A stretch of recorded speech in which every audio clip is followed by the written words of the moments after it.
Yung bitiw na salita ng bata dito sa video na sinasabing ginawa namin ng krimen dahil alam namin hindi kami mapaparusahan ay maling impormasyon. Hindi tama na hindi sila mapaparusahan. At yung mga edad 16, 15, oo, menor de edad, pero maliwanag sa batas na maaari silang litisin bilang mga nasa hustong gulang na kapag napatunayan na meron silang discernment. At ang katunayan niyan, yung magwad killings, dahil sila ay menor de edad nung naganap, pero sila ay 16 at 17, sila ay nilitis bilang mga nasa hustong gulang at sila ay nakakulong ngayon. In other words, hindi tama yung sinasabi na dahil menor de edad, hindi pwedeng parusahan. Dahil yung dalawang involved sa magwad killings, pinarusahan. Nakakulong ngayon. Sa ating kasalukuyang batas po, ang mga 15 anyos pababa ay exempted sa kriminal na pananagutan at sasailalim sa mga intervention program ng pamahalaan. Samantalang may edad na higit sa 15 taon gulang, ngunit hindi lalampas ng 18 taong gulang, ay hindi rin pananagutin. Maliban na lamang kung siya ay kumilos ng may sapat na pag-unawa o discernment. Batid ko din po na naglabas na ang ating kataas-taasang hukuman ng mga panuntunan sa pagdetermina kung ang child in conflict with the law ay umakto ng may discernment. Ayon po sa Supreme Court, ang discernment ay tumutukoy sa kakayahan ng isang bata sa oras ng pagkakasala na maunawaan ang pagkakaiba ng tama at mali. Kasama rin dito ang kakayahan ng minor de edad na malaman ang kahinatnan ng pagkakasala. Nakasaad din po sa Juvenile Justice and Welfare Act ang mga batang may edad higit sa 12 hanggang 15 taong gulang na mapatunayang nagsagawa ng mga seryosong paglabag sa batas ay ituturing lamang na neglected child at ipapasok sa pasilidad ng Intensive Juvenile Intervention and Support Center o tinatawag na Bahay Pag-asa. Ginoong Tagapangulo, saganang akin lamang po naman, baka po napapanahon na upang muli nating bisitahin ang mga umiiral na batas tungkol po sa kriminal na pananagutan ng mga kabataan. Baka po ito ang panahon na upang magkaroon ng mas naaangkop na kahinatnan o consequences ang kanilang mga aksyon sa pamamagitan ng sistema ng hustisya sa ating lipunan. Batid ko po na iba't iba ang magiging reaksyon dito. Subalit sa tingin ko ay kailangan na nating suriin ang pagbababa ng edad ng kriminal sa pananagutan hanggang 10 taong gulang po. Pagdating sa karumal-dumal na krimen. Inuulit ko po, kasi marami po akong nabasa, marami pong nagsalita, marami pong nagkwento, na lahat daw po ay in general, gusto ko daw po makulong ng mga bata. Hindi po. Alam niyo po mga kababayan, kung meron pong isang nakakaintindi patungkol sa criminal mind, wala na po sigurong gagaling pa sa akin dito dahil ex-convict ako Hindi ko po yan pinagyayabang. Pero ito pong sinasabi ko ay karanasan ko. Hindi ko po ito nabasa sa libro, hindi ko po ito natutuhan sa teacher, hindi ko po ito na kausap lang ang isang tao o 2 tao, 3 tao. Ako po ay nakulong mismo sa populasyon ng bilangguan. Marami din pong nakulong dyan, pero hindi naman nakulong sa bilangguan talaga, nakasama ka sa populasyon. Ikaw mismo ang nandun, nakikita mo yung mga tao, 24 hours, 7 days a week, kasama mo ang mga bilanggo.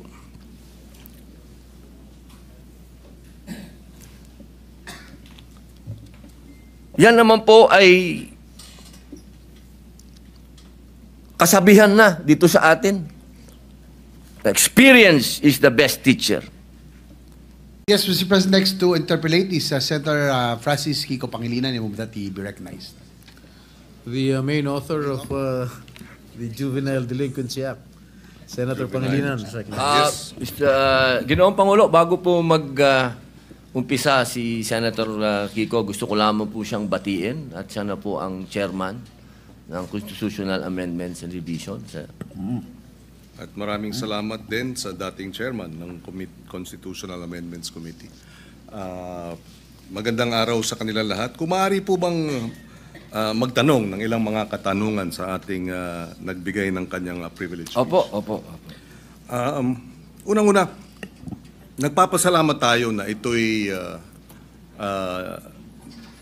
naisiwalat ng ating kasamahan sa Senado, yung usapin ng Juvenile Justice Welfare Law of 2006 and amended noong 2013. Una sa lahat, tayo ay nakikiisa sa kanya sa usapin ng pangangailangan ng hustisya, lalo na sa mga naging biktima ng mga krimen o kaya mga kilos ng mga kabataang nasasangkot o minor de edad na nasasangkot sa criminal activities. Tama lang na dapat ang mga nagkasala ay nananagot. At marahil ay maraming kinakailangan ding liwanagin o linawin sa usapin nung ano nga ba ang tunay na mga probisyon o tunay na mga posibleng mga pag-implementa ng batas at ikumpara ito dun sa mga hindi tama o kaya disinformation. Unang-una sa lahat, hindi po tama at hindi ito naaayon sa batas na walang pananagutan ang kabataan na nagkakasala. Number 1. Number 2, hindi rin tama na ang nagkasala sa batas na menor de edad ay dapat pakawalan. Number 3, hindi rin tama na kapag ikaw ay below 15 at up to 9 years old at ikaw ay nagkasala, ay dapat kang pakawalan. Maliwanag, noong 2006 na ipasa yung batas, nakita ang ilang mga naging problema sa implementasyon ng batas. Kaya noong 2013, ito ay inamendahan under the chairmanship then of now Senate President Chis Escudero. He was the chairperson of the Senate Committee on Justice. Ngayon, siguro isang tanong. Ang unang tanong, maaari bang masabi na oo, may kakulangan ng batas, ngunit mas marami ang kakulangan sa implementasyon kaysa sa batas mismo? Una po, linawin ko po sa ating kaibigan, Senator Kiko Pangilinan, wala po akong sinabi na kulang ang batas. Ang sabi ko po ay napakaganda ng batas na ito. Hindi lang po siya napapanahon ngayon. Sa pangalawang tanong po, totoo po yan, sa maiksing panahon ko po dito sa Senado, napakadami pong magagandang batas. Sobrang gagandang batas, hindi po talaga na-implement. Hindi lang po sa usapin na ito. Usapin lang ng agrikultura, number 1 na yun. Public information, number 2 na yun. Pero ito pong tanong nyo po, totoo po yan. Implementasyon ang kulang. Pero, alam nyo naman po sa buhay ng... Ito lang po, opinion ko lang po ito, no? Dahil ako po ay, hindi ko naman po itinatago na tayo po'y galing dyan sa ganyang klaseng buhay. Yung mga ganito po kasi, alam nyo, minsan, iisipin natin ang mga kriminal bobo, kriminal tanga, kriminal walang isip. Gusto ko pong sabihin sa inyo, nagkakamali po tayo. Yan ho ang mga pinaka may brilliant mind, ano? kung gusto nilang gumawa ng krimen at gusto nilang gamitin po talaga yung mga bata, talaga pong magagamit po nila. Kaya ulitin ko po, Senator Kiko, wala po akong nakitang hindi maganda sa batas po ninyo. Ako po'y naniniwala dito sa batas po ninyo. Kaya lang po, kailangan po natin mag-adjust po sa panahon po ngayon. Maraming salamat sa paliwanag at sa kasagutan. Kanina nabanggit nung in-interview na kabataan na kaya nila ginawa yung batas, yung kriminalidad. Kaya sila gumawa ng krimen ay dahil hindi sila mapaparusahan. Tama yon, hindi ba? Tama yung yung bitiw na salita. Tama ba yon sa ilalim ng batas na pag sila gumawa ng kriminalidad o krimen ay hindi sila mapaparusahan? Sa usapin po ng, kasi ganito po yan, napakaganda po nung inyo pong katanungan. Ang bata kasi, kahit sila, lalahatin ko na po, kasi ganito yan pagka sinabi mong pananagutan, ang kaduktong po nun, dapat may parusa. Kasi kung pananagutan, oo, may pananagutan, sinabihan siya, ginawa mo yan, kaya ganito muna ang mangyayari sa'yo, dadaling ka muna dito sa Bahay Pag-asa, dadaan ka dito sa matinding intensive na masasabi nating psychological and moral and lahat na po, sabihin natin. Alam niyo po, Senator Kiko, sa 3 years and a half ko po sa Bilibid, hindi ko naman po nila lahat, pero wala na pong pinakamagagaling na artista kundi kriminal. Kapag kaharap niyo po yan, lahat ng drama, lahat na po, sabihin niyo po, lahat ng kalungkutan, lahat ng pinagdadaanan niya, sasabihin sa inyo. Pero pag talikod po ng nag-i-interview dyan, halimbawa ng empleyado yung sabihin gwardiya, o ng probation officer, pag talikod po nun, pagbalik nyo sa selda, bubuksan yung wallet niya, papakita sa iyo yung dyaryo, ito ang pinatay ko, pare. Ganyan po ang criminal mind. Hindi ko naman po inilalahat. Pero pagka sinabi po natin kasi ng pananagutan, dapat nagbabayad ka ng kasalanan. Hindi lang binasa sa iyo. Hindi yung parang gumawa ka ng isang karumal-dumal na krimen, ito po nakita ko po ito dahil ako po ay kagyat na pumunta sa Camarines Norte nung ni-rape nila yung batang ano po ito Senator Kiko magkakaibigan po ito. Yung babae ni-rape nila, binidyo nila, lahat, pinatay, lahat po binidyo, hanggang naagnas yung bata, binidyo. Pagdating po, kasama po ako doon nung dinala po doon sa Bahay Pag-asa, ang sabi nung bata, hahantingin ko kayo, sabi doon sa mga, papatayin ko kayo, sabi doon sa mga pulis. Ilang taon yung batang yun? 13 po. At ilang taon yung grupo sila, hindi ba? Grupo po. 13, 15, yung isa po 16. Yung bata pong ni-rape nila, 13 din. Yes. Okay. Kaya ako tinatanong yun dahil yung bitiw na salita ng bata dito sa video na sinasabing ginawa namin ng krimen dahil alam namin hindi kami mapaparusahan ay maling impormasyon. Hindi tama na hindi sila mapaparusahan. At yung mga edad 16, 15, menor de edad, pero maliwanag sa batas na maaari silang litisin bilang mga nasa hustong gulang na kapag napatunayan na meron silang discernment.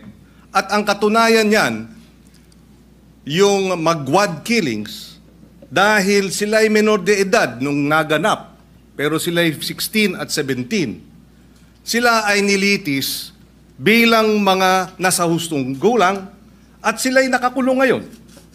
In other words, hindi tama yung sinasabi na dahil menor de edad, hindi pwedeng parusahan. Dahil yung dalawang involved sa magwad killings, pinarusahan. Nakakulong ngayon. Yun ang puntong isa. Ayaw nating mangyari ang mga ito. Dapat lang mabigyan ng hustisya ang mga biktima ng karumal-dumal na krimen na galing sa menor de edad. Subalit hindi tama pag sinabing kapag menor de edad dapat pakawalan, number 1, dahil pag pinakawalan yan, labag sa batas yan, at dapat parusahan yung mga nagpapakawala ng mga menor de edad na nagkasala. Yan ang batas. Iba ang batas, iba naman ang implementasyon. Yung nagsasabi namang pinakikita yung birth certificate, may pananagutan din ang mga magulang sa ilalim ng batas. At yung mga nagsasabing ginagamit ng mga bata, may pananagutan din sa nasabing batas. In fact, ang parusa dun sa mga gumagamit ay yung maximum na maaaring maging parusa dun sa krimen na isinagawa ng mga bata at ginamit ng mga sindikato. Ito'y madaling sabihin, parusahan yung bata, ginagamit ng mga sindikato. Bakit hindi habulin yung mga sindikato? Kasi mas madaling parusahan yung bata.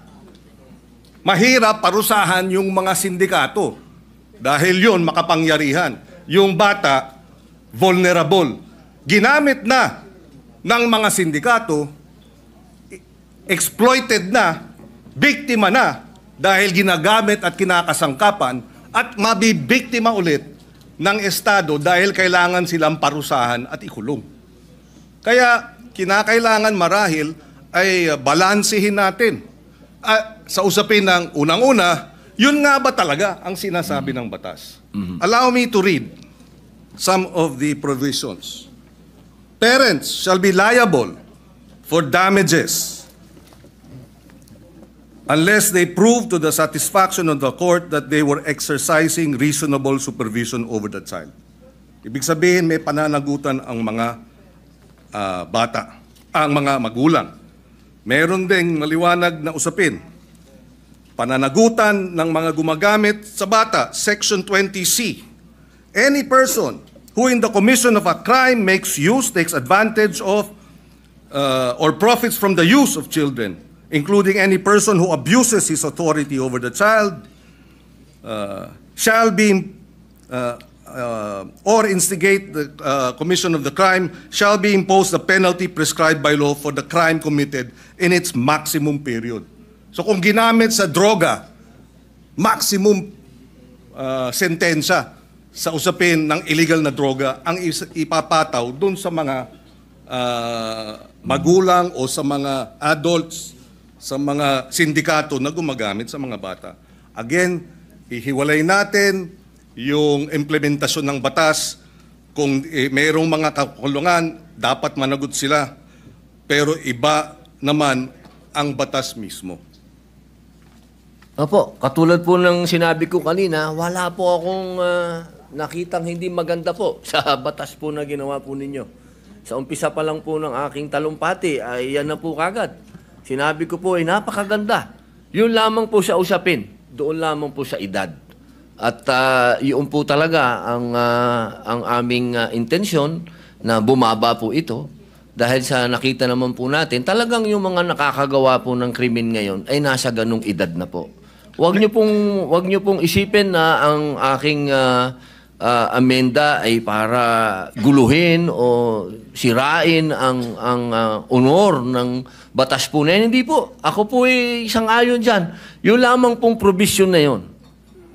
Kailangan lang naman po talaga nating pag-aralan mabuti dahil sa ngayon po talaga aming ginagalang at mahal na Senador Kiko Pangilinan, iba po kasi ang pinanggagalingan natin. Kayo po ay magaling na abogado. Kayo po ay nasa, medyo ironic lang kasi kayo ang nasa posisyon ng akusado. Ako naman ang nasa posisyon ng biktima. Pero iisa lang po yung ating mithiin, proteksyon na ng mga bata. Bata. Opo. Pero yung mga nakagawa po ng mga heinous crime, hindi ko po talaga matatanggap na tatawagin nating mga bata itong mga ito. Tama po yan. At kaya nga nakalagay din sa batas, kung sila ay kumilos at magkaroon ng discernment at kumilos na parang mga tulad ng mga nasa hustong gulang na, from 18 to 15, dapat litisin bilang mga nasa hustong gulang na. At yung 15 and below naman, pagka serious offenses, pwede silang mandatory confinement for a period not less than 1 year. Ibig sabihin, sila ay involuntarily confined for a period of not less than 1 year. So hindi tama pag nagkasala ng rape, ng homicide, ang mga minor de edad na ang edad ay 15 and below, sinasabi ng batas, mandatory confinement of not less than 1 year. Pwedeng maging 2 years, pwedeng maging 3 years, depende sa magiging pasya ng hukom. Pero hindi tama na sabihin, pagka 15, 14, 13, 12, nag-rape, dapat pakawalan. Labag sa batas yun. Ngayon, nais ko rin ipaliwanag at ilagay sa records po natin, narito si Senator Sherwin Gatchalian. Nung siya ay mayor, full implementation ng Juvenile Justice Welfare Law ang kanyang inimplementa. At naalala ko na 70%, if I remember right, nung mga nabigyan ng pangalawang pagkakataon dahil nagkasala na diversion program ay nanumbalik sa normal na buhay at nagkaroon na ng maayos na pamumuhay. In other words, nais din natin malaman pagdating sa committee hearing, dito sa batas na ito, ilan ang mga nakinabang at nagkaroon ng pangalawang pagkakataon at nagbago ng buhay. Dahil yun naman ang kabila nung sinasabing benepisyo at kahalagahan ng batas na ito. Dahil kung wala ang batas na ito, lahat ng mga nagkasala, diretso sa kulungan, kahit 9 years old, at isasama sa mga hardened criminals. Pero dahil sa batas na ito, hindi na hinahalo sa hardened criminals, sila ay inilagay sa isang diversion program. And Senator Win Gatchalian, in fact, I remember during the debates in his first term, was supportive of adding budgetary support for the full implementation of this law. Kaya we welcome this opportunity to debate this dahil dalawa ang punto rito. Merong mga biktima na dapat talagang tugunan at bigyan ng suporta dahil sila ay biktima ng mga nagkasalang minor de edad. In fact, on record, may pananagutan ang DSWD sa mga pamilya ng biktima. Nakalagay yan sa batas na kinakailangan bigyan ng assistance, counseling ng DSWD ang pamilya, kamag-anakan ng mga naging biktima ng karumal-dumal na krimen at iba pang mga kriminalidad na kilos ng mga minor de edad. And therefore, we welcome this opportunity na magkaroon talaga ng diskusyon, makita ang maganda sa batas, makita ang kakulangan sa implementasyon, at tingnan din natin itong usapin ng lowering of the age. Ako, ang punto ko, palagay ko, masyadong mababa ang 10 years old. Although even if you're 10 years old, again, uulitin ko, at ikaw ay nag-commit ng rape, minimum 1 year mandatory confinement. Pwedeng ma-extend dahil yan naman ang sinasabi ng batas. Ako po ay naliligayahan sapagkat kayo po ay bukas sa debate at pagdiskusyonan. Yan naman po yung lagi naman natin dito yan sa Senado. Tayo'y open sa kahit anong amendment, sa kahit anong gusto nyo pong gawin. Ang kailangan lang po natin talaga, katulad po nung sinabi ng aking talumpati kanina, kailangan po itong marinig, kailangan itong pag-usapan, kailangan ang mga biktima ay marinig din sa komite. Kung ito po ay pag-uusapan na sa komite ni Senator Alan Peter Cayetano, mas maganda din po na marinig din sila. Alam nyo, mahal na kaibigan, Senador Kiko Pangilinan, yung pagkakataon na ang kabataan po natin sa ngayon, kapag sila ay nakita nila kasi na tayo easy-easy lang.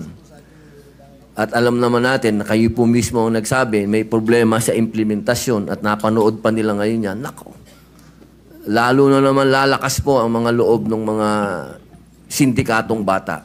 Ako po'y kanina, habang nag-uusap po kami ng aking legis, sabi ko sa kanila kanina, alam niyo kung yung mga brilliant mind na mga criminal minds na yan, kung ito ay kanilang i-exploit, talagang mag-aalaga ka talaga ng mga batang wala na sa kanilang pag-iisip.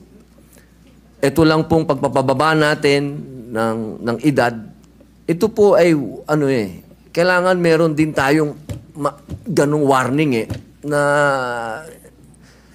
sana po buksan din po natin ang isip natin sa usapin ng kailangan na.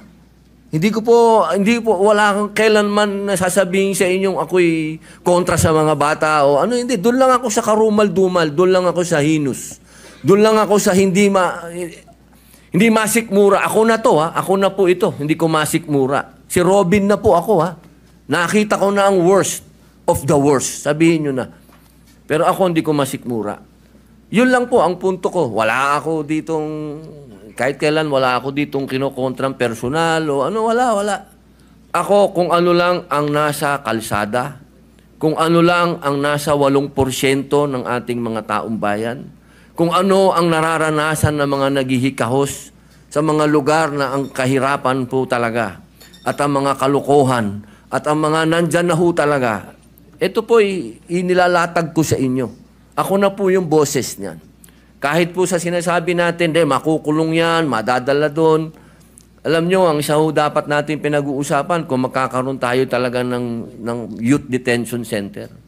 Kasi ako po talaga, patawarin nyo po ako, kung itong mga gumagawa ng ganitong kasalanan, hindi po yan pwedeng hindi mangulungan.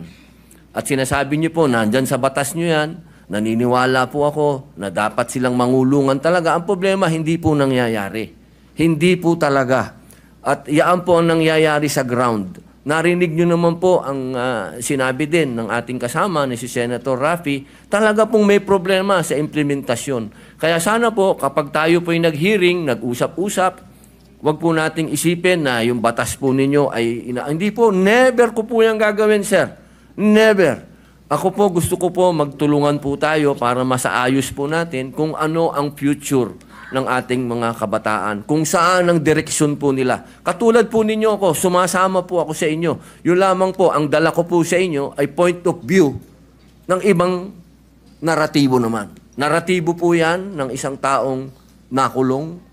Nakita ko, mga mata ko, ako po mismo, nung binanggit na ni Senator Bato, kanina, yung patungkol sa mga akyat bahay. Hindi naman po ako naging akyat bahay, pero pag nabasa niyo po yung aking biography, nakita niyo po yan, talagang nagamit po tayo, talaga ng mga sindikato, nung ako'y bata. Kaya alam ko po ang pasikot-sikot talaga ng mentalidad na to. Kaya sana po, sa usapin na yon, makinig din po kayo sa akin. Total, malinaw naman po na tayo po ay binigyan ng pahintulot ng konstitusyon. Ang sabi, hindi naman lahat pwede kayo abogado dyan. May iba't iba kayong pwedeng magsasaka, pwedeng artista, pwedeng ex-convict. Dahil naniniwala ang saligang batas na lahat po tayo ay may mako-contribute dito sa plenaryo na to, dito sa institusyon na to. At ito po ang aking pinaniniwalaan. Ito po siguro ang magiging contribution ko sa inyo. Nasabihin po sa inyo kung ano talaga ang estado ng ating criminal minds. Kasi talaga po yan, talaga po Wala na po tayong magagawa. Tanggapin na natin na nandito yan at paano natin naharapin. Sabi nga po, oo, pwedeng maging deterrent, pwedeng hindi. Ang kailangan lang po talaga ay malinawan natin na may parusa. At sabi naman nyo, sa batas ninyo, malinaw ang parusa. Ang problema po, hindi yan ang nangyayari sa ground. Kaya kailangan po talaga nating revisahin. Kailangan po natin talagang pag-usapan. Kailangan po nating upuan. Kailangan natin itong pag-usapan ngayon na. Huwag nating i-delay. Ang hinihiling po natin, mag-hearing na. Pag-usapan na po ito dahil nangyayari na po natin. Dahil kailan lang yung rape doon sa Quezon City na pinatay yung bata na 8 years old. Ngayon may kinukwento si General Bato po, si Senator Bato na may pinatay lang na pinasok doon sa bahay. Scholar, sinaksak. So, sunod-sunod na po ito, sir. Yun lang po akin na sana ito pong sinabi po ninyo na tatanggapin nyo po lahat. Pag-usapan na po natin sa hearing at dito po sa entablado at magkasundo na po tayo para yung taong bayan po, alam nyo naman po, siguro naman naniniwala naman po ako na pwede tayong mag-meet sa gitna. Pag-usapan natin to. Wala naman pong hindi nakukuha sa pag-uusap. Ang kailangan lamang po tanggapin natin na may problema sa ngayon ang kabataan dahil sobra na pong bata ang mga nakakagawa ng heinous crimes. Yun lang po yun. Wala po kong gusto sa inyong diskusyonan. Opo. Kami nagpapasalamat na nabanggit ni Senator Padilla itong usapin nga ng nariyan sa batas na dapat may parusa, angkop sa pagiging menor de edad. At meron naman talaga. Pwede talagang manatiling confined involuntarily, mandatory confinement for many years. 2-3 years pwede yan kung ikaw nagkasala bilang menor de edad. At nabanggit din niya, pero hindi ito ang nangyayari sa baba. So baka ang problema ay sa halip na amendahan yung batas, ipatupad ng tama yung batas. Pero ganun pa man, pakikinggan natin ang magkabilang panig. Ako'y naniniwala na ang kakulangan talaga is the implementation of the law rather than amending the law. Dahil pagka na-implementa ng tama, within 24 hours ng report, dapat ang batang involved sa serious offenses ay idadala na para sa mandatory confinement. Mabilis ang hinihiling ng batas na kilos ng gobyerno. Pag hindi ginawa yan, hindi yan problema ng batas, problema ng implementasyon. Kaya tayo ay bukas makinig, tayo ay bukas dun sa mga minumungkahi, pero ang ating paniwala, ang ating obserbasyon ay mukhang may kakulangan hindi sa batas kung hindi sa implementasyon niya ito. Dahil uulitin ko, yung mga 12 to 15 na nag-serious offenses, hindi dapat pinapakawala. Yan. At mayroong parusang angkop sa edad nila. At maaari silang manatiling naka-confine involuntarily. Ibig sabihin, wala silang karapatang lumabas. Their liberties are limited by at least 1 year and it can be even more. And finally, siguro, kailangan lang ipaliwanag, hindi po tayo nasas, kumbaga, ang sinabi kasi ng ating butihing senador, na siya ay para doon sa mga biktima at ako naman ay para doon sa mga akusado. Hindi po. In fact, yung amendment natin sa batas na ito ay dapat bigyan ng assistance, suporta, counseling ng DSWD ang pamilya at kamag-anakan ng mga biktima. Mandato yan. At pag nagkulang ang DSWD dyan, sila'y mananagot. Hindi tayo panig sa mga kriminal, hindi tayo panig o sa mga children in conflict with the law o yung mga inaakusahan. Hindi rin tayo panig basta-basta sa mga biktima. Panig tayo sa interes ng pagpapatupad ng tama ng batas. Dahil alam ko, pag tama ang pag-implementa sa batas, lahat makikinabang. Dahil nariyan naman ang mga probisyon para dun sa mga naging biktima at para dun sa mga children in conflict with the law. Maraming salamat po. Opo, ako po'y natutuwa at nanggaling po sa ating mahal na senador na open po siya sa pagdiskusyonan to. At kanina lang po,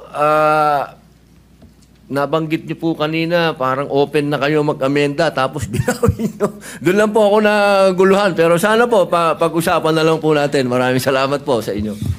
Thank you, Senator Pangilinan.